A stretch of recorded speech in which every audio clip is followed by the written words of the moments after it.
चलिए तो स्टार्ट करते हैं हम आज की क्लास। तो हमारा नया टॉपिक है वेव ऑप्टिक्स।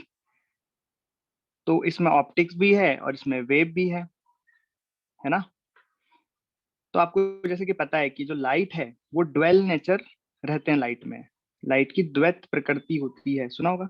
उसमें एक होती है रे ऑप्टिक्स, मतलब लाइट की एक प्रॉपर्टी होती है पार्टिकल नेचर, कण प्रकृति होती है उसकी, और दूसरी होती है वेव नेचर, तरंग प्रकृति होती है उसकी। तो ड्वेल नेचर होते हैं लाइट के, एक तो पार्टिकल नेचर होता है और एक वेव नेचर होता है। तो कुछ फिनोमिना है लाइट के जो पार्टिकल नेचर से हम उनको एक्सप्लेन करते हैं, और कुछ फिनोमिना है जो वेव नेचर से ही एक्सप्लेन किए जा सकते हैं, और लाइट वो दोनों शो करती है। तो एक्चुअल में क्या हुआ था कि पहले तो ये माना जाता था कि लाइट केवल पार्टिकल नेचर ही है, लेकिन कुछ ऐसे फिनोमेना देखे गए वेव के, सॉरी ऐसे फिनोमेना देखे गए लाइट के जो केवल वही उनको कर सकता है, उन फिनोमेना को जो वेव है, जिसका वेव नेचर है। जैसे कि आपने नाम भी सुना होगा, इंटरफेरेंस, डायफ्रैक्शन, पोलराइजेशन। ये ऐसे फिनोमेना है जो केवल वेव ही उस फिनोमेना को परफॉर्म कर सकती है। और जैसे फोटो इलेक्ट्रिक इफेक्ट है, ऐसे फिनोमेना है जो पार्टिकल नेचर जिसके पास होगा वही उसको परफॉर्म कर सकता है। तो इससे कंक्लूजन निकला कि जो लाइट होती है उसके पास दोनों फिनोमेना होते हैं। तो अब हम पढ़ रहे हैं वेव ऑप्टिक्स। तो बेसिकली इस चैप्टर में हम क्या क्या पढ़ने वाले हैं वो मैं आपको बताता हूँ। इस चैप्टर में हम पढ़ेंगे इंटरफेरेंस ऑफ लाइट,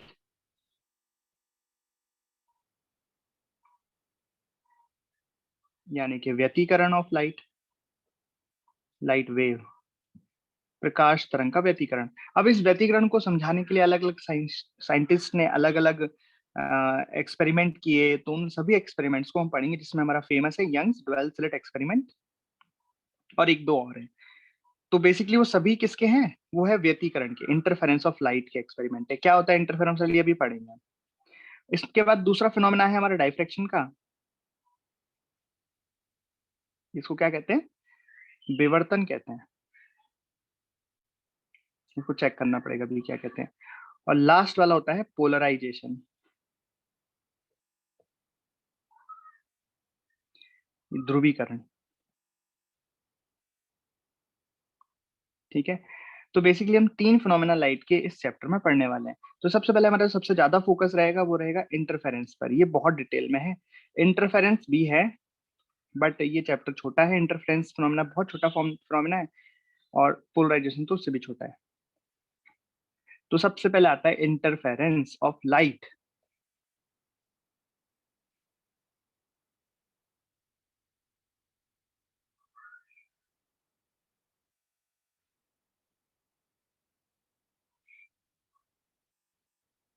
व्यतिकरण, लाइट का व्यतिकरण, तरंग का व्यतिकरण। तो क्या होता है ये। तो अभी हम बात छोड़ते हैं ऑप्टिक्स की, लाइट वेव की बात छोड़ दें, तो बात करें किसी भी वेव की। जैसे आप अपने पूरे कोर्स में 11th 12th में दो तरह की वेव्स पढ़ते हो, एक तो स्ट्रिंग वेव पढ़ते हो, साउंड वेव पढ़ते हो, वो 11th में पढ़ते हो दो, और एक पढ़ते हो आप लाइट वेव जो 12th में पढ़ते हो। तो बेसिकली तीन आप पढ़ते हो। तीनों ही चैप्टर्स में आपको ये इंटरफेरेंस ऑफ वेव पढ़ना होगा। स्ट्रिंग वेव भी इंटरफेयर करती हैं, और साउंड वेव भी इंटरफेरेंस शो करती हैं, और लाइट वेव भी इंटरफेरेंस शो करती हैं। तो बेसिकली ये होता क्या है इंटरफेरेंस। तो इंटरफेरेंस का मतलब होता है दो वेव्स का मिलना। जैसे मान लो यहाँ से कोई एक वेव चलते हुए आ रही है इस तरीके से, और इधर से ये वेव चलते आ रही है यहाँ से।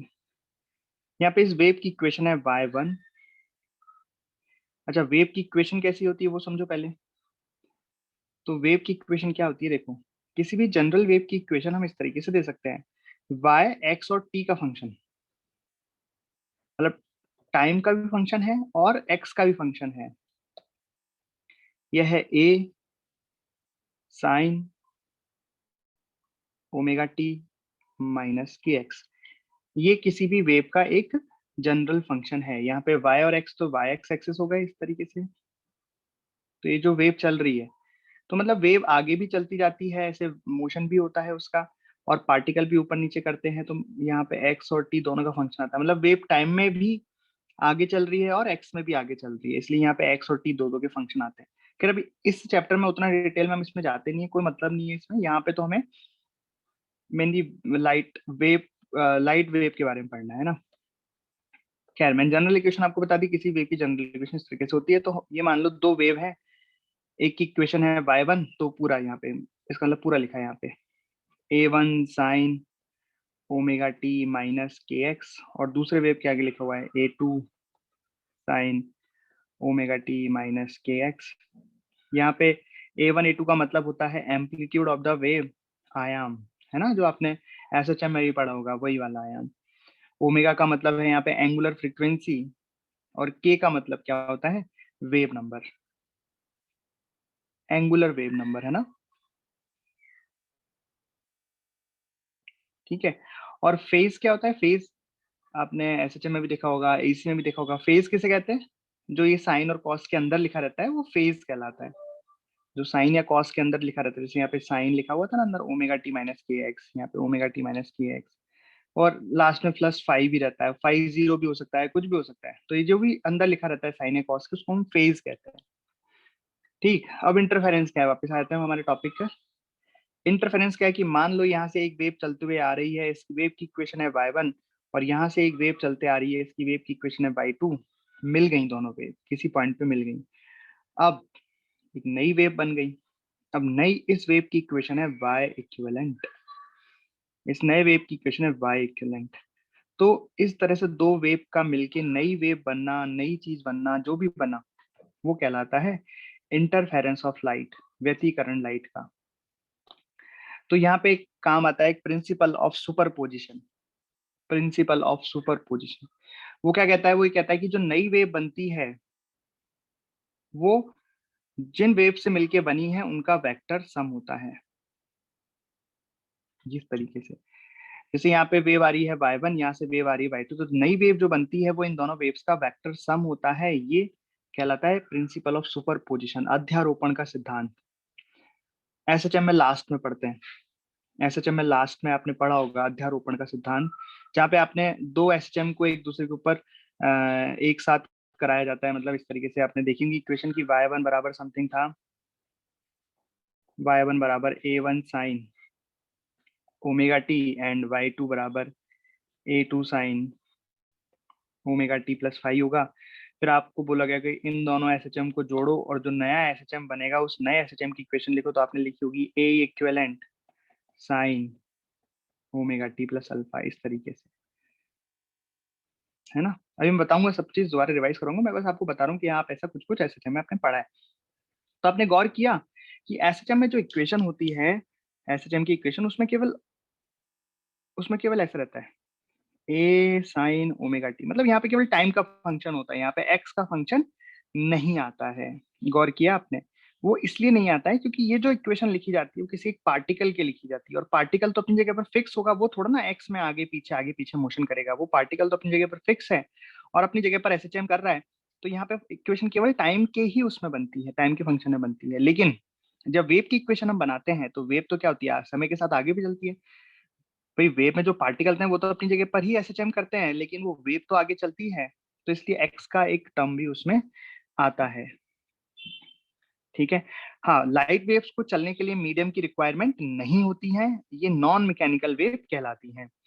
वैसे जो लाइट वेव्स होती हैं, जो हम पढ़ने वाले लाइट वेव्स, वो ट्रांसवर्स वेव की कैटेगरी में आती हैं, क्योंकि यहाँ पे इनका प्रोपगेशन आगे होता है, और इलेक्ट्रिक फील्ड मैग्नेटिक फील्ड का जो ये है SHM, electric field magnetic field जो होते हैं वो प्रोपगेशन के परपेंडिकुलर होते हैं। तो आपको समझ में आया इंटरफेरेंस ऑफ लाइट क्या है। इंटरफेरेंस होता है बेसिकली दो वेव का मिलना, दो वेव मिलके जो नई वेव बनती है वो होता है इंटरफेरेंस। ठीक है।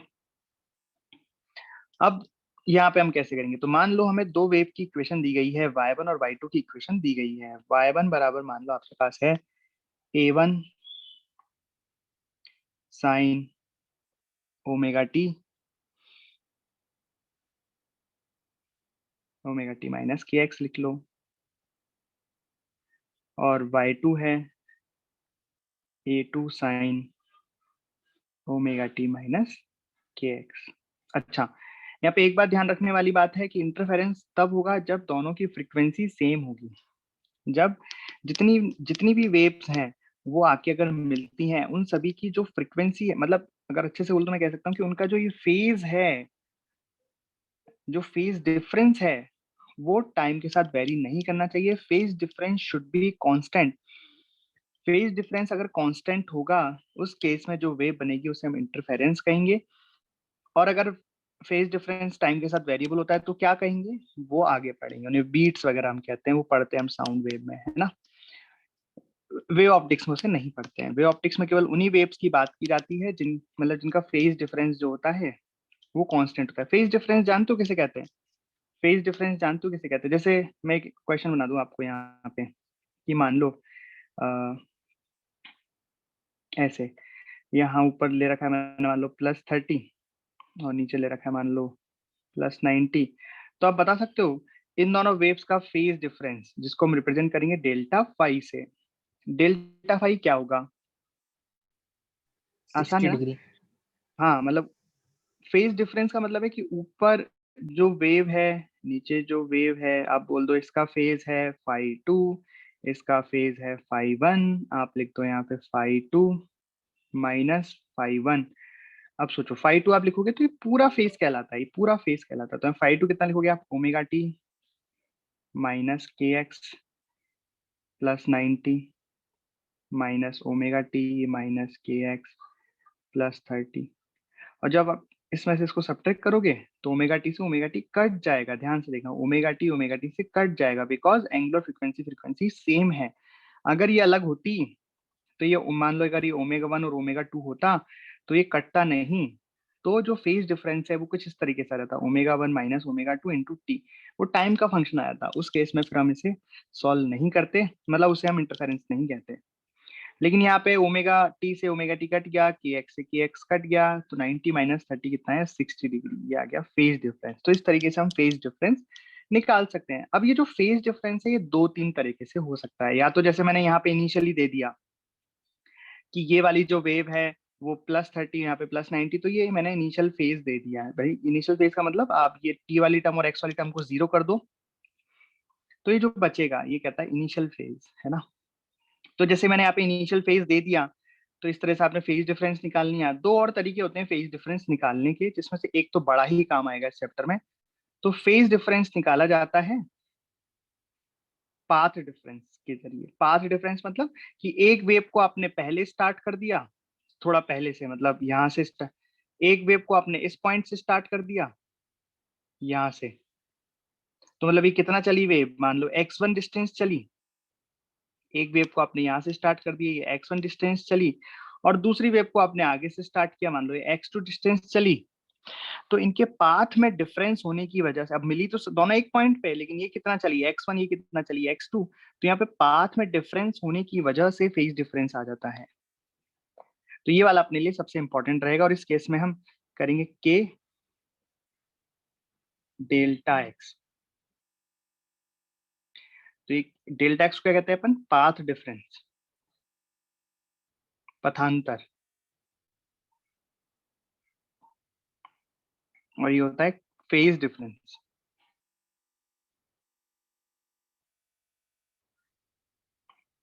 कलांतर, है ना। ये हमारे बहुत काम आएगा। पाथ डिफरेंस पथांतर की वजह से कलांतर, पाथ डिफरेंस की वजह से फेज डिफरेंस, ठीक है। चलो, तो ये बात हमको समझ में, इंटरफेरेंस क्या होता है और वेव को कैसे जोड़ते हैं, दोनों को जोड़ दिया इस तरीके से, ये आ गया। अब मैं आपको थोड़ा, अब ऐसा अपने एसएचएम में पढ़ रखा है लेकिन मैं फिर से बता रहा हूँ, वेव को ऐसे जोड़ते कैसे, मतलब जैसे मान लो इसकी इक्वेशन y1 है, इसकी इक्वेशन y2 है, आपको नई वेव की इक्वेशन निकालनी है तो आप इनको जोड़ दो। लेकिन यहाँ पे आपको दिख रहा है कितना बड़ा ट्रिग्नोमेट्रिक फंक्शन है, तो अगर मैथमेटिक्स से इनको जोड़ा आपको ट्रिग्नोमेट्री का यूज करके तो बहुत बड़ा हो जाएगा। तो हम इनको जोड़ने के लिए किसका यूज करते हैं? फेजर डायग्राम्स का यूज करते हैं, इसको फेजर की मदद से जोड़ते हैं। तो ये जोड़ना बहुत ही आसान हो जाता है, एक लाइन में आंसर आ जाता है। तो वो मैं आपको सिखा देता हूँ कि कैसे हम इनको ऐड करते हैं। तो जैसे मान लो दो इक्वेशन दी गई हैं आपको, इन्हीं को ले लेते हैं। मान लो एक इक्वेशन ये है y1 और एक इक्वेशन ये दी गई है आपको y2।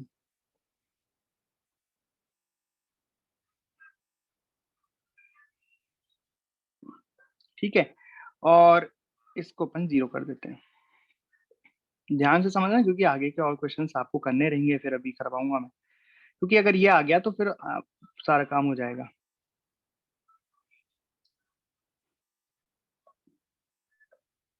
तो मान लो ये दो वेव हैं, इसको आपको जोड़ना है।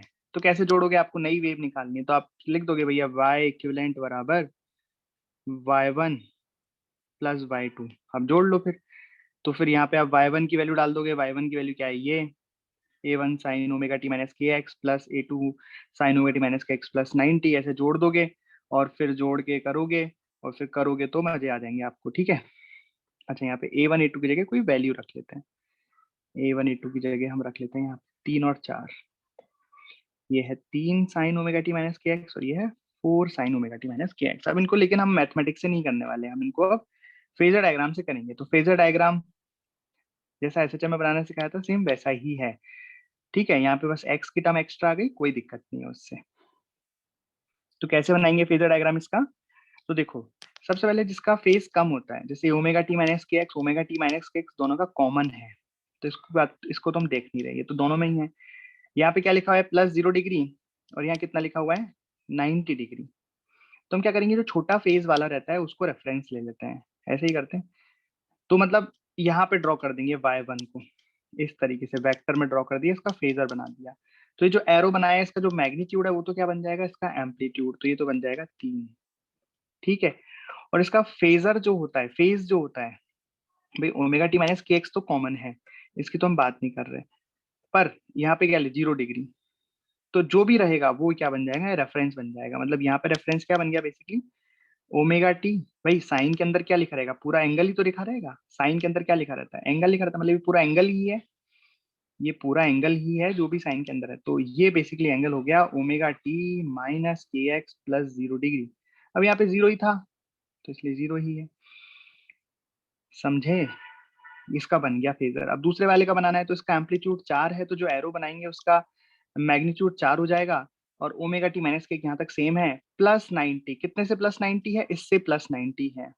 मतलब ये जो आपने रेफरेंस लिया था, अगर ये रेफरेंस है तो यहाँ से आपको +90 डिग्री करना है, तो +90 कर देते हैं, तो ये हो जाएगा +90।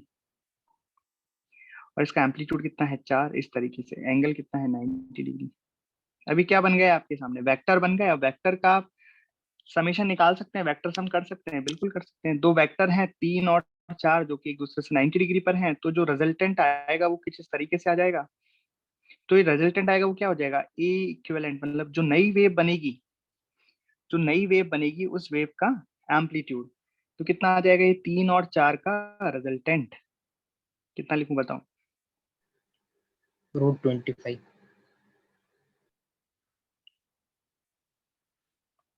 √25 यानी कि 5, ठीक है। तो ये नया इक्विवेलेंट आ गया। और ये वाला एंगल भी निकालना रहेगा भाई, क्योंकि नई इक्वेशन हम लिखेंगे तो रेफरेंस से एंगल तो पता लगेगा कि नई इक्वेशन बनेगी उसका फेज में यहाँ पे कितना एंगल आएगा। तो ये एंगल हमने 53 निकाल डिग्री। दिया, ये आया 4/3, tan इनवर्स 4/3, यानी कि ये एंगल हो गया 53 डिग्री। इसका मतलब जो नई इक्वेशन बनी y इक्विवेलेंट, मतलब y1 प्लस y2 को जोड़ के जो इक्वेशन बनी उसको हम जनरल कैसे लिख सकते हैं, उसको जनरल लिख सकते हैं a equivalent sine omega t minus k x plus alpha. तो a इक्विवेलेंट हो गया 5 sign omega t minus k x plus 53 degree. इस तरीके से ये हमने जोड़ दी दोनों इक्वेशन। आप इसको मैथमेटिकली जोड़ोगे लिख के, और वो फिर डिवाइड मल्टीप्लाई करके और cos a प्लस बी और sin a प्लस बी का फॉर्मूला बना के, तो फाइनली मतलब यही निकल के वो आता है, यही बन जाता है लास्ट में। तो इस तरीके से जोड़ना है। पर इस तरीके से जब आप ये फेजर बना के कर रहे हो तो इसमें आपको कुछ बातों की सावधानी बरतनी पड़ेगी, कुछ बातों की सावधानी, जैसे जैसे यहाँ पे ये साइन का फंक्शन है तो ये भी साइन का फंक्शन, दोनों साइन के फंक्शन होने चाहिए, और दोनों के आगे ऐसे प्लस ही होना चाहिए। मतलब अगर माइनस है तो माइनस को अंदर शिफ्ट कर दो, प्लस पाई कर दो। तो इस बात का बस ध्यान रखना है, बाकी आपका आंसर एकदम करेक्ट है। तो नई वेव की इक्वेशन आ गई, इसको बोलते हैं इंटरफेरेंस, ठीक है। तो ये तो मैंने आपको वैल्यू डाल के बता दिया। अब एक जनरल कर लेते हैं इसका, जो हमें काम आने वाला है अभी पूरे चैप्टर में।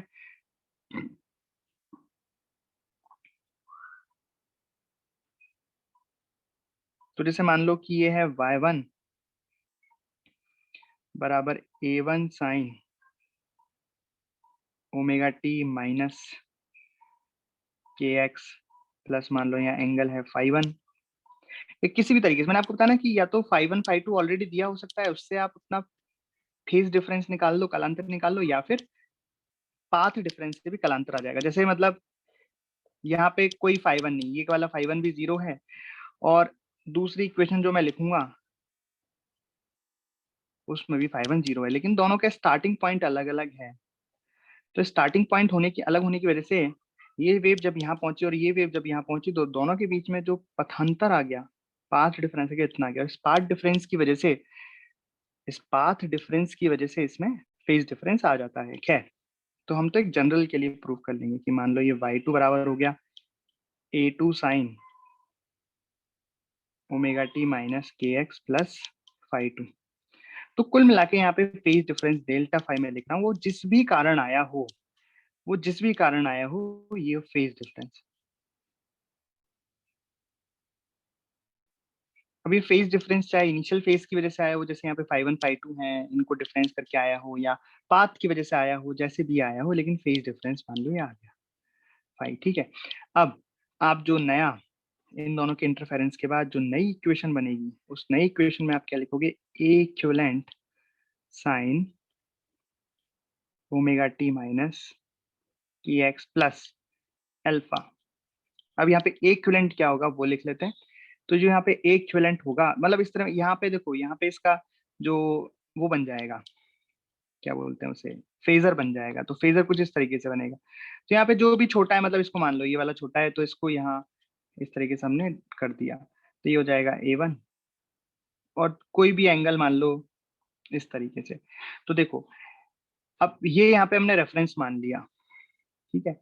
तो ये कितना एंगल ज्यादा है, ओमेगा, इसको घटाएंगे तो ओमेगा टी से ओमेगा टी कट जाएगा, के एक्स से के एक्स कट जाएगा। तो जैसे मान लो ये 30 डिग्री है और ये 90 डिग्री है ना। तो 30 डिग्री तो रेफरेंस मान लिया, तो 30 से 90 और जोड़ेंगे तो मतलब 60 और जाएगा ना। 30 plus 60 is equal to 90 degree हो जाएगा। मतलब बेसिकली जो दूसरा वाला है वो यहाँ आ गया A1, और दोनों के बीच में ये एंगल कितना हो गया, ये हो गया डेल्टा फाई। ये फाई फेज डिफरेंस के बराबर होता है। इन दोनों के बीच में जो भी फेज डिफरेंस होगा डेल्टा फाई, वो ये एंगल होता है। ठीक है, तो मतलब यहाँ पे जो रिजल्टेंट आ जाएगा, वो रिजल्टेंट ये आ जाएगा ए इक्विवेलेंट। और ए इक्विवेलेंट यहाँ से आ जाएगा, हम जानते हैं वेक्टर सम में फॉर्मूला ए इक्विवेलेंट निकालने का, रिजल्टेंट निकालने का, अंडर रूट ऑफ A1 का स्क्वायर प्लस A2 का square plus 2A1 A2 cos delta phi. Delta phi क्या है, डेल्टा फाई है फेज डिफरेंस। ठीक है, फेज डिफरेंस इस तरीके से। और एल्फा, अब एल्फा भी तो देखना है। तो एल्फा ये वाला एंगल है, ये वाला एंगल एल्फा है। तो बेसिकली मतलब, हाँ, एल्फा ये वाला एंगल नहीं है, सॉरी, एल्फा नेट एंगल है यहाँ का, है ना, एंगल नेट एंगल है यहाँ का। तो हम एक काम कर लें कि अगर यहाँ φ1 को 0 पुट करते हैं, तो ये इक्वेशन बन जाएगी यहाँ पे 0 डिग्री। ठीक है, तो उससे सही हो जाएगा। अब ये omega t minus k x हो जाएगा, ये 0 डिग्री हो जाएगा। तो यहाँ से कितना एंगल ऊपर चलना पड़ा, ये φ2। और बेसिकली जब फेज डिफरेंस निकालेंगे तो डेल्टा फाई कितना आ जाएगा, φ2। तो इसलिए मैंने यहाँ पे जनरल लिखा है डेल्टा फाई। अब जरूर थोड़ा हर बार यहाँ पे 0 डिग्री हो, कुछ भी हो सकता है। तो इसलिए मैंने यहाँ पे फॉर्मूले में जो आप याद रखना है, वो आपको डेल्टा फाई याद रखना है, कि भैया कॉस डेल्टा फाई लिखेंगे। ये क्या है, कोई नई चीज नहीं है, ये हमने वेक्टर सम किया है। दो वेक्टर हैं A1 और A2, दोनों के बीच में अगर एंगल डेल्टा फाई है, तो इनका जो रिजल्टेंट वेक्टर होगा उसके मैग्नीट्यूड का फॉर्मूला होता है A1 का स्क्वायर प्लस A2 का square plus 2A1 A2 cos delta phi, और इसका हमने कर दिया अंडर रूट। ठीक है, अब मैं कह सकता हूँ भाई ये वाला एंगल अल्फा है ना, ये सॉरी ये वाला एंगल 0 डिग्री है, रेफरेंस है omega t minus k x plus 0 degree. तो अल्फा क्या है, ये रहा alpha, omega t minus k x plus alpha. तो 0 में अल्फा जोड़ा तो ये, इसलिए अब ये अल्फा आ गया। तो अगर आपने वेक्टर समेशन में ये एक फॉर्मूला और पढ़ा हो, ये एंगल्स निकालने का, तो एंगल निकालने का फॉर्मूला होता है टेन अल्फा बराबर, ये हो जाएगा, ये A2 है भैया, ये A2 है। हाँ, तो क्या कर रहे थे अपन, टेन अल्फा बराबर हो जाएगा A2 sine delta phi divided by A1 plus A2 cos delta phi.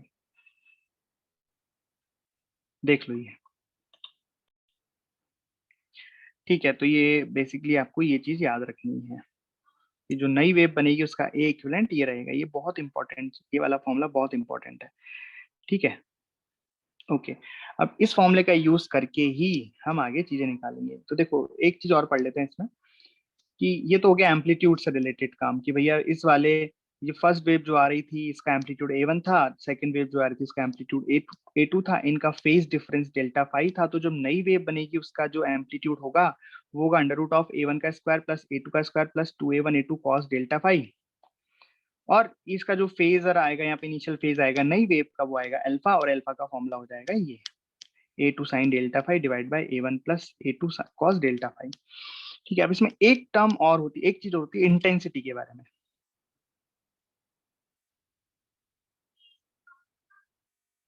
Intensity के बारे में बहुत बात होती है। इंटेंसिटी मतलब तीव्रता। जैसे अगर हम साउंड की बात करें तो साउंड की तीव्रता, और अगर यहाँ पे लाइट की बात करें तो लाइट की तीव्रता, कितनी चमक है उस लाइट में। तो जो चमक है लाइट की वो डिपेंड करती है I is directly proportional to amplitude का स्क्वायर। जो भी वेव है उसका जो एम्पलीट्यूड है, तो उस एम्पलीट्यूड को अगर हम चेंज करें, तो एम्पलीट्यूड को अगर दुगना करेंगे तो इंटेंसिटी कितनी हो जाएगी, 4 गुना। इंटेंसिटी जो होती है वो एम्पलीट्यूड के स्क्वायर पर डिपेंड करती है। ये कैसे आए, एक फॉर्मूला है जो ड्राइव करते हैं, आपको स्ट्रिंग वेव में कराया जाएगा। आई बराबर एक फॉर्मूला रहता है half rho A square omega square, कुछ ऐसा रहता है, half rho A square omega square into V. शायद अभी मैं कंफर्म नहीं कह रहा हूँ, मैं एक बात बता रहा हूँ बस। तो यहाँ पे जो आई है वो किसके प्रोपोर्शनल आ रही है, देखो एम्पलीट्यूड के स्क्वायर का आ रही है। पर क्या क्या चीज हमें कांस्टेंट रखनी है उसमें, रो कांस्टेंट होना चाहिए, ओमेगा कांस्टेंट होनी चाहिए, वेलोसिटी ऑफ वेव कांस्टेंट होनी चाहिए। तो वो सब लाइट में रहती है, वेलोसिटी ऑफ वेव कांस्टेंट रहती है, वो एक फिक्स वेलोसिटी से चलती है, एक मीडियम है, मीडियम हम फिक्स रख ही रहे हैं। तो बेसिकली मतलब आई जो डायरेक्टली प्रोपोर्शनल आती है वो एम्पलीट्यूड के स्क्वायर के आ जाती है। तो ये बड़ी अच्छी बात है याद रखने की, ठीक है। अब इसका यूज करके हम कुछ रिजल्ट्स निकाल लेते हैं।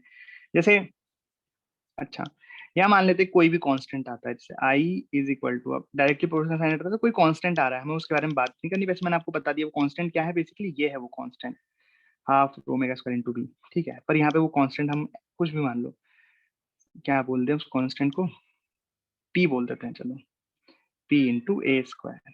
ये पी यहाँ पे कांस्टेंट है, और अदरवाइज मत लेना इसको, पी पी यहाँ पे कांस्टेंट है।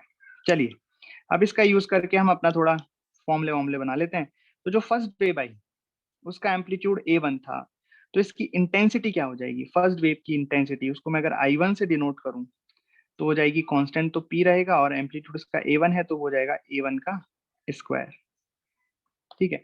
और अगर दूसरे वेव की इंटेंसिटी की बात करूं तो ये हो जाएगा I2 बराबर P A2 का स्क्वायर। तो इन दोनों वेव से मिलके जो नई वेव बनी उसकी इंटेंसिटी अगर मैं बोलूं, उसको बोलता हूँ आई इक्विवेलेंट, तो हो जाएगा P इंटू ए इक्विवेलेंट का स्क्वायर, ठीक है। ये बात हम समझ गए। अब इनको हम रख ले। अब हमें इंटेंसिटी का ही फॉर्मूला बनाना है, मतलब कि अगर दो वेव मिलती हैं तो जो नया एम्पलीट्यूड आता है उसका फॉर्मूला तो हमने देख लिया कि जो एम्पलीट्यूड आता है ए इक्विवेलेंट वो ये रहेगा। लेकिन अब हमें फॉर्मूला निकालना है आई इक्विवेलेंट का, कि जो नई इंटेंसिटी बनेगी इन दोनों वेव को मिलने के बाद वो कितनी बनेगी। तो हम क्या करते हैं, यहाँ पे वैल्यूज रख देते हैं सारी, है ना। तो यहाँ पे स्क्वायर किया तो ये बन जाएगा ए इक्विवेलेंट का स्क्वायर, ठीक है। इक्विवेलेंट के स्क्वायर की जगह रख दूंगा ए इक्विवेलेंट अपॉन पी, A1 के स्क्वायर की जगह रख दूंगा I1 अपॉन पी, A2 के स्क्वायर की जगह रख दूंगा I2 अपॉन पी, और इस तरह से वैल्यू रख दूंगा। तो वैल्यू रखूंगा मैं यहाँ पे, तो ये हमें कुछ इसको मेरे को इस तरह से मिलेगा, ये मिलेगा आई इक्विवेलेंट अपॉन पी बराबर I1 upon P plus I2 upon P plus 2 root I1 I2 upon P into cos delta five. ये मिला, पी पी सभी से जगह से कट गया, तो मैं पी को यहाँ से हटा ही देता हूँ, पी कट ही गया ना सब जगह से, लिखने का कोई फायदा नहीं है, वो तो वैसे भी कांस्टेंट था जो कटना था, इसलिए मैंने उसको पी मान लिया। मतलब ये इक्वेशन आपकी बन गई इंटेंसिटी इक्विवेलेंट की इक्वेशन। मतलब जब दो वेव इंटरफेरेंस करती हैं, यहाँ पे दोनों इंटरफेरेंस मतलब जब दोनों की जो एंगुलर फ्रीक्वेंसी है वो सेम है, तो ऐसे सोर्सेज जिनकी एंगुलर फ्रीक्वेंसी समय के साथ नहीं बदलती, जिनका फेज डिफरेंस समय के साथ नहीं बदलता है, उस सोर्स को हम क्या बोलते हैं? कोहेरेंट सोर्स कहते हैं। खैर वो बता दूंगा मैं भी। तो आई इक्विवेलेंट का फॉर्मूला क्या आ गया? आई इक्विवेलेंट बराबर I1 plus I2 plus 2√I1 I2 cos delta phi, right. अच्छा, यहाँ पे अब एक चीज हम प्रूफ कर लेते हैं जल्दी से कि अगर वो फॉर्मूला बहुत काम में आता है, इफ I1 और I2 बराबर दे दिए गए हैं, if I1 is equal to I2 बराबर I, ऐसा होगा अभी जब यंग्स ड्रिल स्लिट में हम इसको करेंगे तो जनरली वहां पे इंटेंसिटी बराबर होती है, जनरली, मैं नहीं कह रहा हूँ हमेशा, जनरली कुछ नहीं दिया हुआ है तो बराबर लेनी होती है। तो I1 बराबर I2 बराबर I है, जरा इसको पुट कर देंगे हम इसमें, तो यहाँ से I इक्विवेलेंट का फॉर्मूला जो नया फॉर्मूला है वो बन जाएगा I इक्विवेलेंट बराबर I plus I2I plus I into I का स्क्वायर, तो 2I cos डेल्टा फाई। ठीक है, और सॉल्व कर रहे हैं इसको मैं थोड़ा सा, तो ये बन जाएगा 2I को कॉमन लेने के बाद 1 plus cos delta phi. Delta phi क्या होता है? डेल्टा फाई होता है फेज डिफरेंस।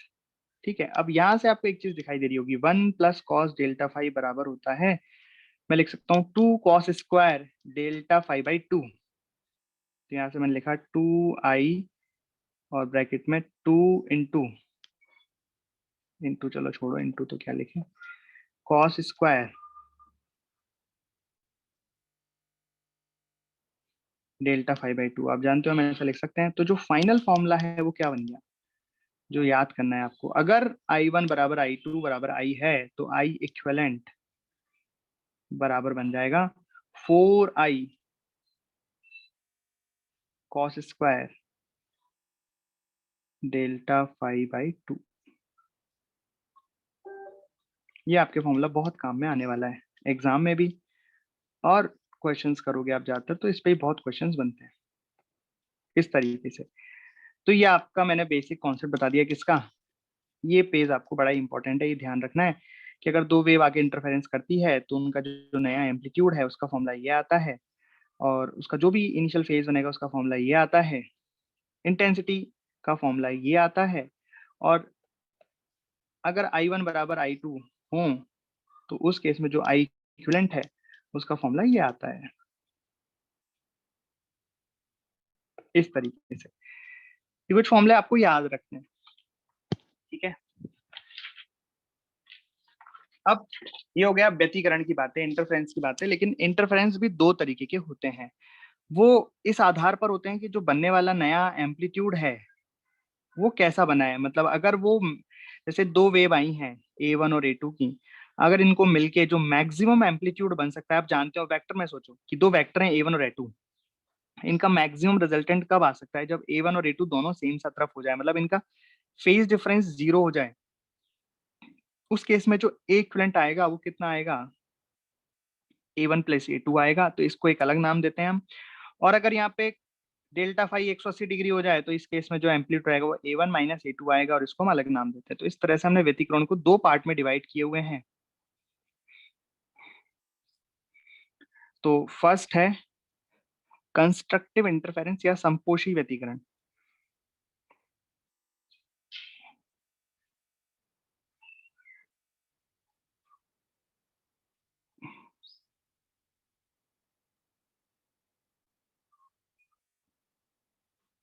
कंस्ट्रक्टिव इंटरफेरेंस, तो नाम से समझ में आ रहा है, कंस्ट्रक्टिव मतलब कुछ कटा पिटा नहीं है, सब जुड़ा है, कंस्ट्रक्ट हुआ है, तो इसको हिंदी में बोलते हैं संपोषी।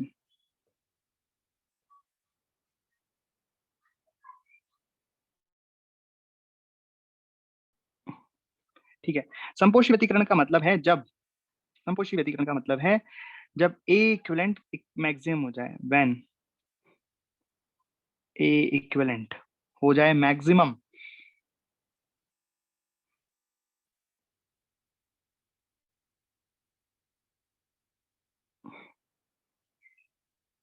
ठीक है। अब A इक्विवेलेंट की हमने यहाँ पे फॉर्मूला देखा है, ये रहा फॉर्मूला, इसको अगर मैक्सिमम करना है हमें,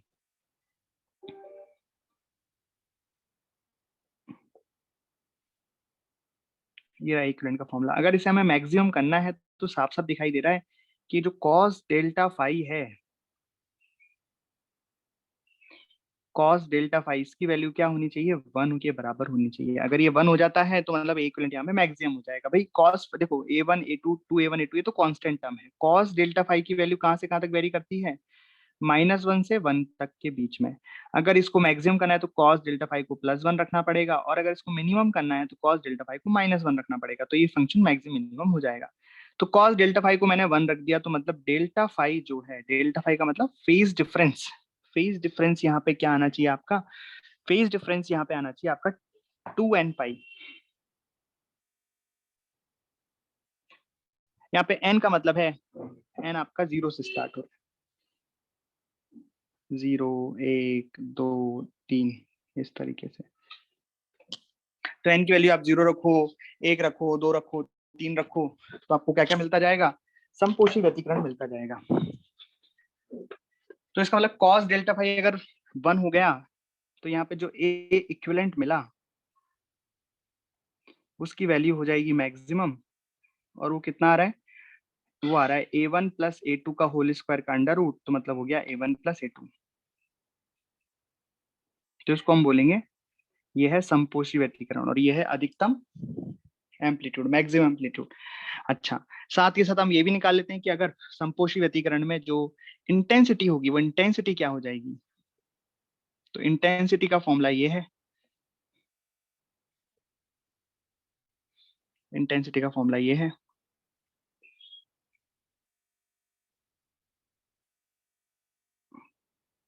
ठीक है। यहाँ पे हमने कॉस डेल्टा फाइव को 1 रख दिया, रख दो। तो यहाँ पे क्या मिला हमें, आई इक्विवेलेंट मैक्सिमम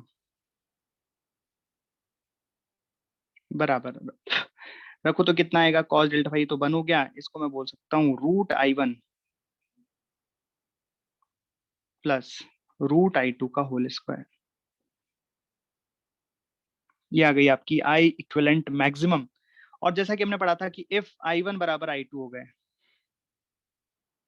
इफ I1 बराबर I2 बराबर I, तो यहाँ पे आई इक्विवेलेंट का फॉर्म, आई इक्विवेलेंट की वैल्यू आ जाएगी इस केस में, आई इक्विवेलेंट बराबर, तो ये हो जाएगा I√I plus √I, 2√I, 2√I का स्क्वायर 4I। ये भी आप याद रख सकते हो, ठीक है। तो ये आपको याद रखना है, तो ये चीज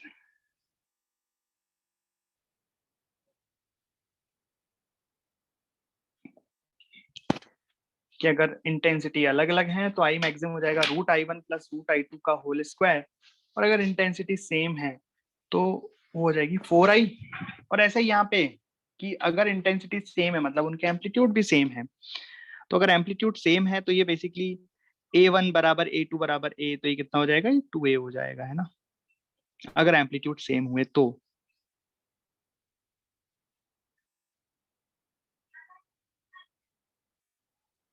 ठीक है, पर इंटेंसिटी कितनी हो गई, 4 टाइम्स। ऐसे भी कह सकते हैं डायरेक्टली क्योंकि स्क्वायर होता है ना इसका। चलिए, तो ये हो गया आपका कंस्ट्रक्टिव इंटरफेरेंस, संपोषी व्यतिकरण की बातें। फिर इसमें आता है डिस्ट्रक्टिव इंटरफेरेंस।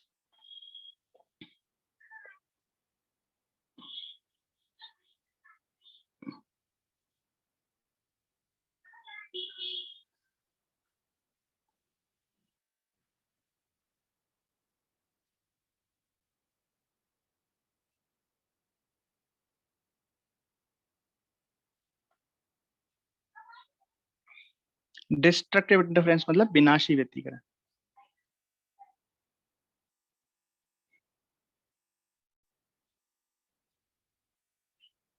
तो इसमें क्या चाहिए हमें, हमें इसमें चाहिए कि ए इक्विवेलेंट मिनिमम हो जाए, ठीक है। तो ए इक्विवेलेंट का फॉर्मूला फिर से ले आते हैं।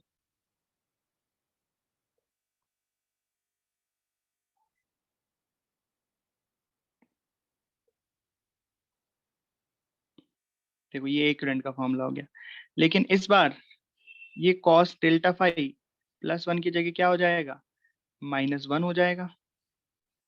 और -1 कब आता है,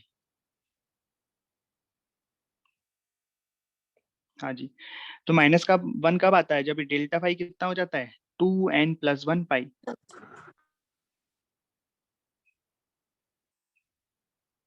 यहाँ पे n की वैल्यू हम 0 से पुट कर रहे हैं, तो n की वैल्यू सबसे पहले 0 आई, तो पाई कॉस पाई होता है -1, ठीक है।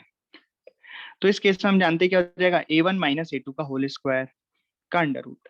तो a1 माइनस a2, अगर a1 बराबर a2 हो गए, तो इस केस में जो एम्पलीट्यूड आएगा इक्विवेलेंट, वो आएगा 0।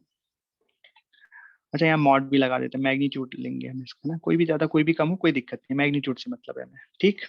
ओके, और बात कर लेते हैं, बात करते हैं इंटेंसिटी की।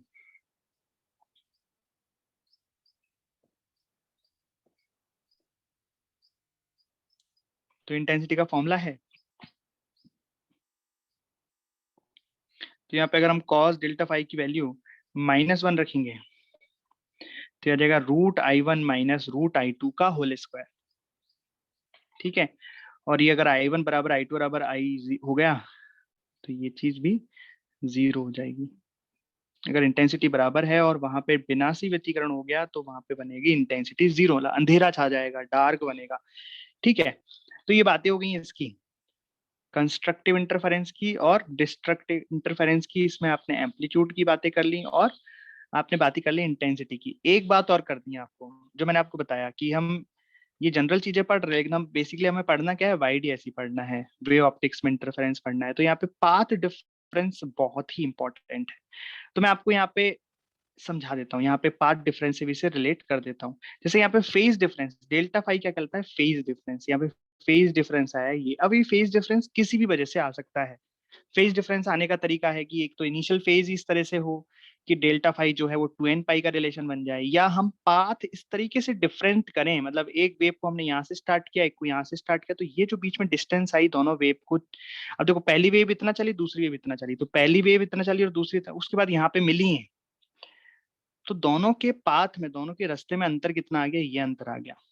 तो अगर मैं रास्ते में अंतर इस तरीके से ले आऊं कि ऐसा हो जाए, तो देखो मैंने अभी आपको बताया था पाथ डिफरेंस जब लिखा था, राइट, तो phase difference due to path difference तो कितना आता है, के डेल्टा एक्स आता है। डेल्टा एक्स होता है चलने में अंतर, कि कौन कितना चला कौन कितना चला, ठीक है। तो कंस्ट्रक्टिव इंटरफेरेंस की बात करते हैं पहले, कि अगर कंस्ट्रक्टिव इंटरफेरेंस में ऐसा हो रहा है, तो यहाँ बात कर रहे हैं हम पाथ डिफरेंस से रिलेट कर रहे हैं फेज डिफरेंस को। तो मैं यहाँ पे लिख रहा हूँ डेल्टा फाई बराबर के डेल्टा एक्स। अब के अगर आपको कई लोगों को नहीं पता तो बताता हूँ, के का मतलब है यहाँ पे एंगुलर वेव नंबर, जो कि होता है 2 पाई/लैम्डा इंटू डेल्टा एक्स, ठीक है। ये तो बात हो गई। अब बात करें कंस्ट्रक्टिव इंटरफेरेंस की, तो कंस्ट्रक्टिव इंटरफेरेंस के लिए जो डेल्टा फाई है, जो कंस्ट्रक्टिव इंटरफेरेंस के लिए डेल्टा फाई हमने देखा भी, वो होना चाहिए 2n पाई के बराबर। अब मैं यहाँ से डेल्टा फाई और यहाँ से डेल्टा फाई को बराबर कर रहा हूँ, तो इन दोनों डेल्टा फाई को मैंने बराबर किया, तो मैं यहाँ से लिख सकता हूँ के डेल्टा एक्स बराबर 2n पाई। अब के को आप 2 पाई/लैम्डा लिख सकते हो, तो मैं सीधा 2 पाई/लैम्डा ही लिख देता हूँ। तो मैं यहाँ से लिख सकता हूँ 2 पाई/लैम्डा इंटू डेल्टा एक्स बराबर 2n पाई। आप देखोगे 2 पाई से 2 पाई गया, तो डेल्टा एक्स आया यहाँ पे n लैम्डा। डेल्टा एक्स कितना आया, n लैम्डा, और n आपको पता ही है, n है n = 0, 1, 2, इस तरीके से। तो ये बड़े काम की चीज आ गई कि जब अब ये सीधा रिलेशन हो गया, किसका हो गया, ये कंस्ट्रक्टिव इंटरफेरेंस का, कि अगर ये जो पाथ डिफरेंस है डेल्टा एक्स क्या है यहाँ, पाथ डिफरेंस।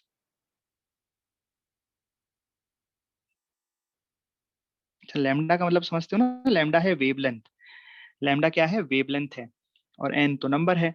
तो अगर पाथ डिफरेंस एन लैम्डा के प्रोपोर्शनल, एन लैम्डा के बराबर आया, अब वो कुछ भी हो सकता है, अब जैसे एन की वैल्यू 0 रखो तो 0 भी हो सकता है, एन की वैल्यू 1 रखो तो लैम्डा भी हो सकता है, 2 रखो तो 2 लैम्डा, 3 रखो तो 3 लैम्डा, 4 लैम्डा, 5 लैम्डा, 6 लैम्डा, इस तरीके से आया अगर, क्या, पाथ डिफरेंस, तो हमें क्या मिलेगा, हमें मिलेगा कंस्ट्रक्टिव इंटरफेरेंस।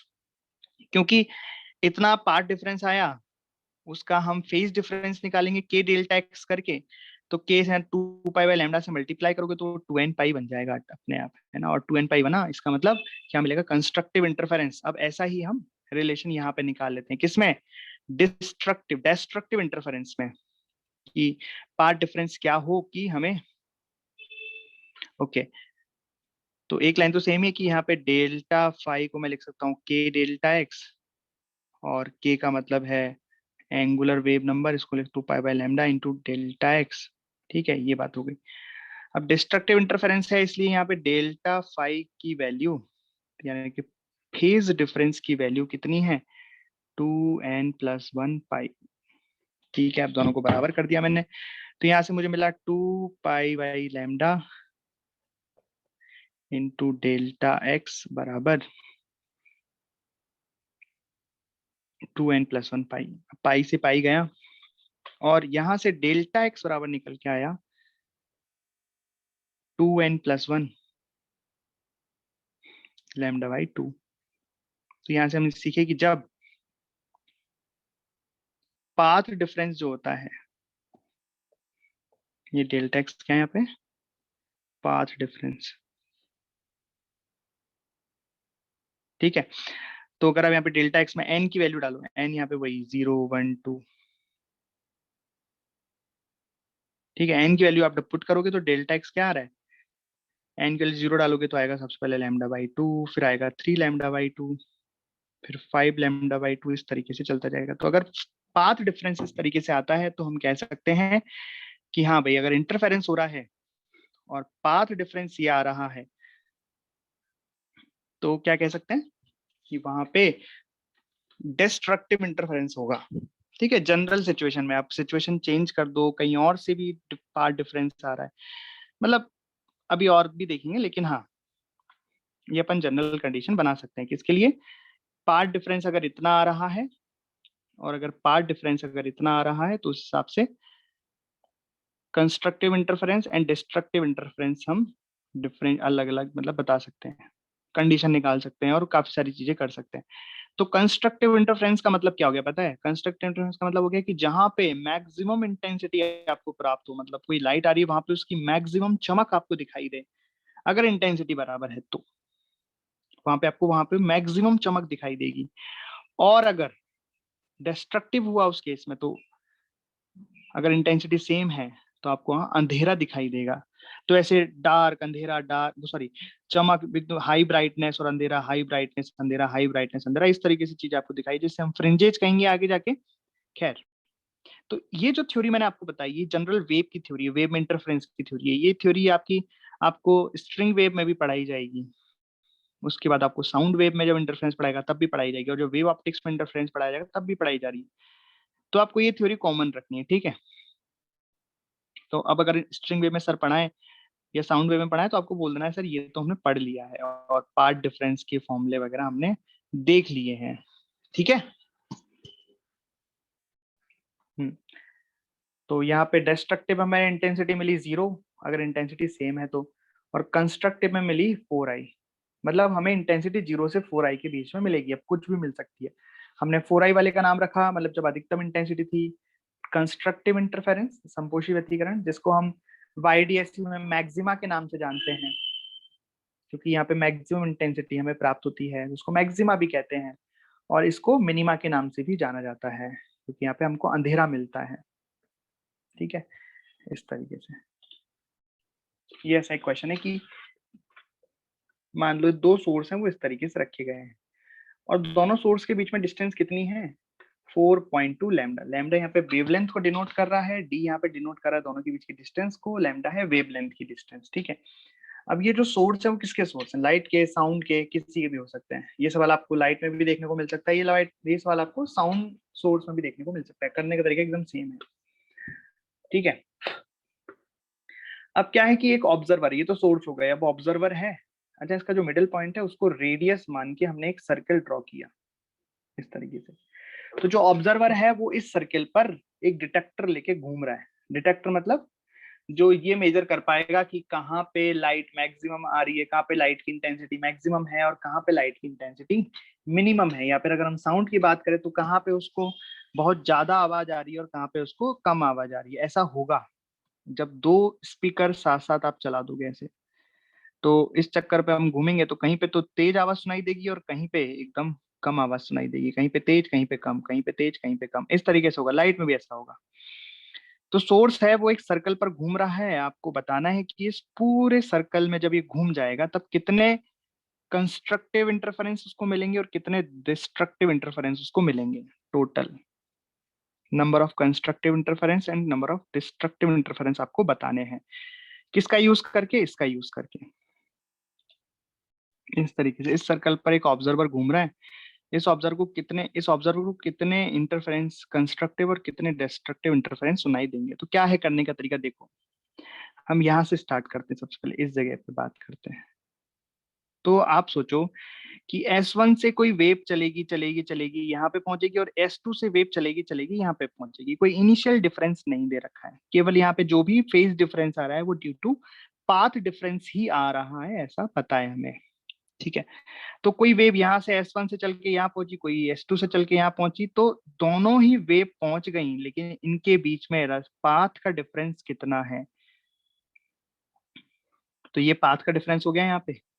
तो मैं ऐसे लिख सकता हूँ कि यहाँ पे जब वेव पहुंची तो उनके बीच में जो पाथ डिफरेंस था वो कितना आ चुका है, d के बराबर। भाई डिस्टेंस d है ना, तो एक वेव यहाँ से चल के पहुंची, एक वेव यहाँ से चल के पहुंची, तो डिफरेंस कितना आ गया दोनों वेव के बीच में पाथ का, d आ गया, जिसको मैं कह सकता हूँ 4.2 लैम्डा आ गया। ठीक है, ऐसा ही सेम मैं यहाँ पे भी कह सकता हूँ, यहाँ पे भी जो पाथ डिफरेंस आ जाएगा वो आ जाएगा 4.2 लैम्डा। यहाँ पे भी S1 से वेव यहाँ से चल के पहुंची, S2 से यहाँ से चल के पहुंची, दोनों मिली, तो दोनों के बीच में पाथ डिफरेंस, मतलब रास्तों में जो डिफरेंस है दोनों के, वो कहलाता है पाथ डिफरेंस। ठीक है भाई, यहाँ तो हमने क्लियर कर लिया। बात कर लें टॉप मोस्ट पॉइंट की। तो टॉप मोस्ट पॉइंट पर जो पाथ डिफरेंस आएगा वो कितना आएगा। तो हम देखेंगे कि S1 से वेव ऐसे चली है और S2 से यहाँ से चली है, ये मिडल पॉइंट है। मतलब ये वाला रास्ता और ये वाला रास्ता तो सेम ही हो गए, तो दोनों को जब डिफरेंस करेंगे, पाथ का डिफरेंस करेंगे, तो डेल्टा एक्स कितना आएगा, 0 आएगा। वैसा ही मैं यहाँ पे भी कह सकता हूँ लोअर मोस्ट पॉइंट पे कि यहाँ पे भी जो पाथ का डिफरेंस आएगा वो 0 आएगा। तो हमने ऐसे निकाले कि path difference path difference path difference, मतलब यहाँ पे पार्ट डिफरेंस देखो। अब समझने इसका मतलब क्या है कि मतलब यहाँ पे जब है ऑब्जर्वर, यहाँ पे जब है तो पार्ट डिफरेंस कितना आ रहा है उसको, 0। फिर वो चलता गया चलता गया चलता गया चलता गया, पार्ट डिफरेंस बढ़ता जाएगा। ऐसे वेव यहाँ से ऐसे चली, फिर यहाँ से ऐसे चली, फिर यहाँ से ऐसे चली, पार्ट डिफरेंस बढ़ता गया, बढ़ते बढ़ते पार्ट डिफरेंस किसके बराबर हो गया यहाँ पे, 4.2 लैम्डा के बराबर हो गया। फिर वो ऑब्जर्वर आगे चला तो पार्ट डिफरेंस फिर कम होता गया, कम होता गया, कम होता गया, और कम होते होते वापस 0 हो गया, फिर बढ़ गया, फिर 0 हो गया। ये कहानी हुई है। मतलब जब ऑब्जर्वर इस जगह से इस जगह तक जाता है तो पार्ट डिफरेंस 0 से बढ़ के 4.2 लैम्डा हो जाता है। तो रास्ते में वो सभी पड़े होंगे। अब इस रास्ते में सब मतलब 1 lambda, 2 lambda, 3 lambda, 4 lambda, 5 lambda, मतलब 0 से लेके 4.2 तक आप गिनती में जितने भी नंबर बीच में ला सकते हो, अनंत नंबर आएंगे, वो सभी अनंत नंबर बीच में पड़े हैं। लेकिन हमें केवल किन से मतलब है, हमें केवल उनसे मतलब है जहां पर पाथ डिफरेंस या तो 2n+1 लैम्डा बाई 2 के बराबर रहा हो या n लैम्डा के बराबर रहा हो। क्योंकि जहां पाथ डिफरेंस m लैम्डा के बराबर रहेगा वहां पर कंस्ट्रक्टिव इंटरफेरेंस होगा, और जहां 2n+1 लैम्डा बाई 2 के बराबर रहेगा वहां पे डिस्ट्रक्टिव इंटरफेरेंस होगा। तो गिन लेते हैं। तो इसका मतलब देखो यहाँ पे डेल्टा एक्स 0 है, तो कहीं रास्ते में, अब देखो यहाँ पे 4.2 है, ओके, तो रास्ते में कह सकता हूँ कि कहीं पर पाथ डिफरेंस सॉरी 1 लैम्डा भी रहा होगा, कहीं पे 2 लैम्डा भी रहा होगा, कहीं पे 3 लैम्डा भी रहा होगा, और कहीं पर 4 लैम्डा भी रहा होगा, और 4 लैम्डा के जस्ट बाद फिर आ गया होगा 4.2 लैम्डा। ठीक है, और इसी तरीके से मैं यह भी कह सकता हूँ कि अगर 0 है, 1 लैम्डा है, तो कहीं बीच में रास्ते में लैम्डा बाई 2 भी रहा होगा, यहाँ पे 3 लैम्डा बाई 2 भी रहा होगा, यहाँ पे 5 लैम्डा बाई 2 भी रहा होगा, यहाँ पे 7 लैम्डा बाई 2 भी रहा होगा, और फिर 9 लैम्डा बाई 2 नहीं रह पाएगा क्योंकि 9 लैम्डा 2 वाला 4.5, और यहाँ तक तो वैल्यू केवल 4.2 तक है, तो मतलब 4.2 तक ही जा सकता है। तो इस तरीके से रहे होंगे, राइट। तो अगर हम देखें कि एक क्वार्टर में कितने मैक्सिमा आए, तो मैक्सिमा कितने, ये हरे वाले मैक्सिमा है, क्योंकि यहाँ पे पार्ट डिफरेंस आ रहा है लैम्डा, n लैम्डा के बराबर आ रहा है। तो हमें मैक्सिमा कितने मिले एक क्वार्टर में, 4।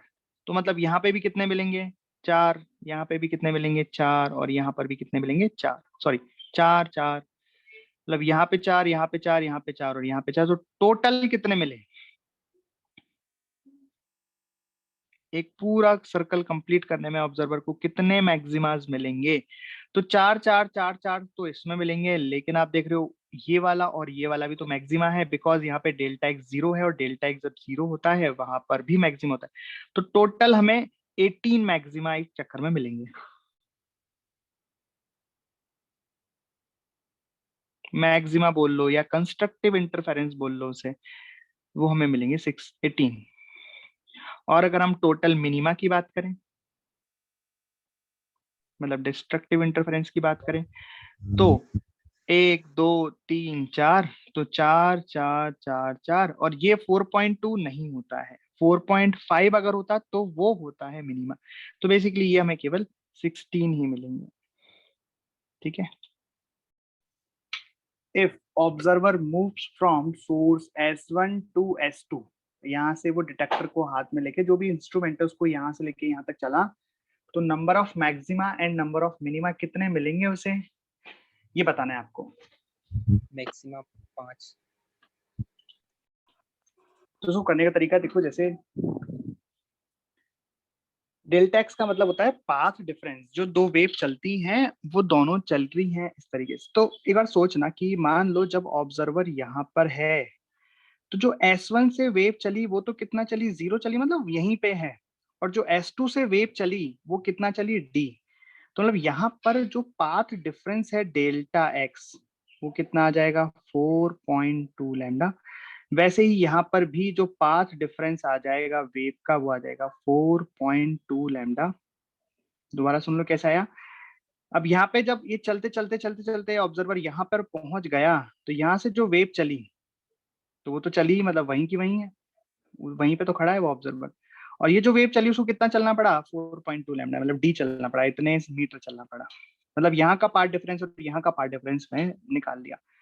अब अगर मैं बीचों बीच पॉइंट की बात करूं, ये बीचों बीच वाला पॉइंट है, ये इसको मैं बोल दूं डेल्टा एक्स, यहाँ पे डेल्टा एक्स कितना होगा, तो सोचो यहाँ से जितना भी जो भी वेव चली वो यहाँ तक पहुंची, कितना चली है, पाथ का आधा रास्ता इसने तय किया, और जो वेव यहाँ चली उसने भी पाथ का आधा रास्ता तय किया, दोनों ने बराबर रास्ता तय किया, तो मतलब डेल्टा एक्स यहाँ पे कितना हो गया, 0 हो गया।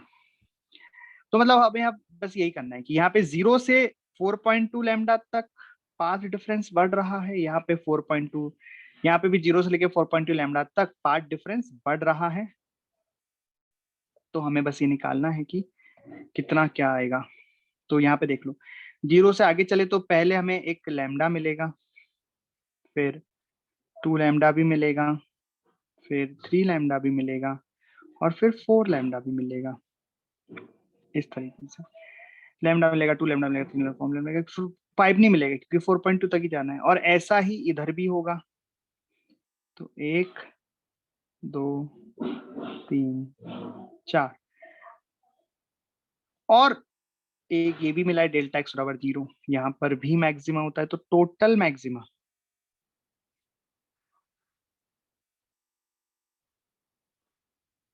आ गए 9, टोटल मैक्सिमा आ गए 9।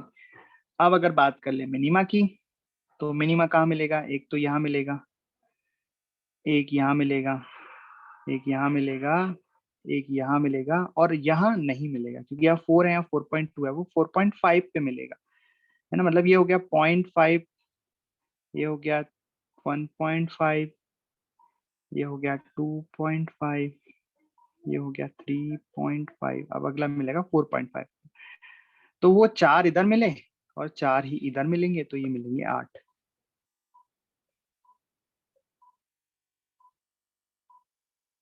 इस तरीके से। तो ये हमने निकाला है total number of maxima and total number of minima. अब इसी सवाल में थोड़ा सा एक्सटेंड करके मैं दे रहा हूँ इसको, थोड़ा सा, ये पूरी जानकारी आपके पास है इसके बारे में, कहाँ पे मैक्सिमा मिलेगा, कहाँ पे मिनिमा मिलेगा। मैं बस आपसे ये पूछना चाहता हूँ कि ये जो थर्ड मैक्सिमा हमें मिल रहा है, ये जो थर्ड मैक्सिमा हमें मिल रहा है, ये मिडिल से ये मिड पॉइंट है, उससे कितनी दूरी पर मिल रहा है ये आपको बताना है, ये डिस्टेंस आपको बतानी है, ये वाली, ये जो डिस्टेंस है मिडिल से थर्ड मैक्सिमा की डिस्टेंस, ये कितनी है, ये डिस्टेंस x आपको बतानी है। तो सारी चीजें हैं आपके पास, ये डिस्टेंस आपको बतानी है बस। तो ध्यान रखना, ये जो 3 लैम्डा है ये डिस्टेंस नहीं है यहाँ से। आप बोलो सर देखो यहाँ 0, यहाँ 3 लैम्डा, ये डिस्टेंस नहीं है, पाथ डिफरेंस है। मतलब जो वेव यहाँ से चल के यहाँ पहुंची और जो वेव ऐसे चल चल के यहाँ पहुंची, इन दोनों ने मान लो पाथ कवर किया x1 और इसने पाथ कवर किया x2, तो बेसिकली x2 माइनस x1 है 3 लैम्डा। ये बात समझ में आई? पर मैंने आपसे क्या पूछा, मैंने पूछा कि इस मिड पॉइंट से ये डिस्टेंस कितनी होगी जहां पर हमें थर्ड मैक्सिमा मिला, जहां पर हमें तीसरा मैक्सिमा प्राप्त हुआ, वो यहां से डिस्टेंस आपको बतानी है उसकी।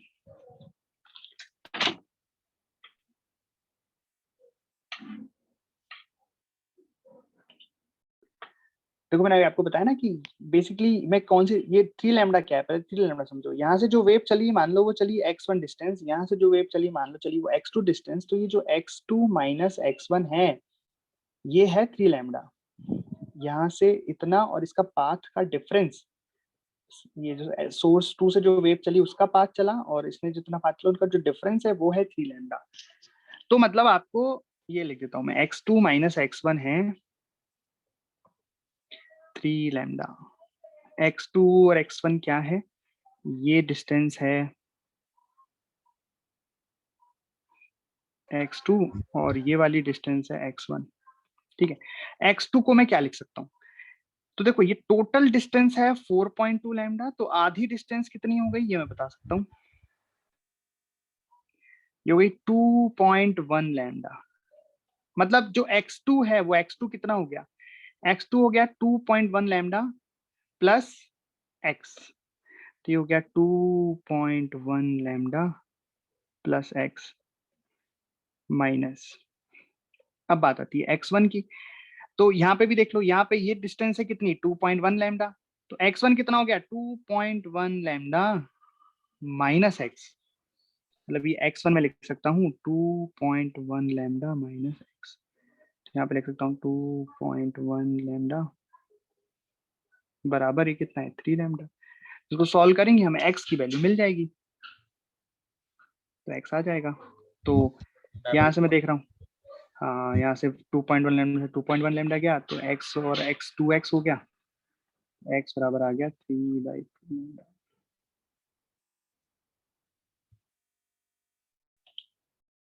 इस तरीके से। तो ये मैंने आज आपको बेसिक बेसिक बता दिया, जो हम आने वाले इस चैप्टर में वेव ऑप्टिक्स में जो मतलब उसकी जो कॉन्सेप्ट है उसका।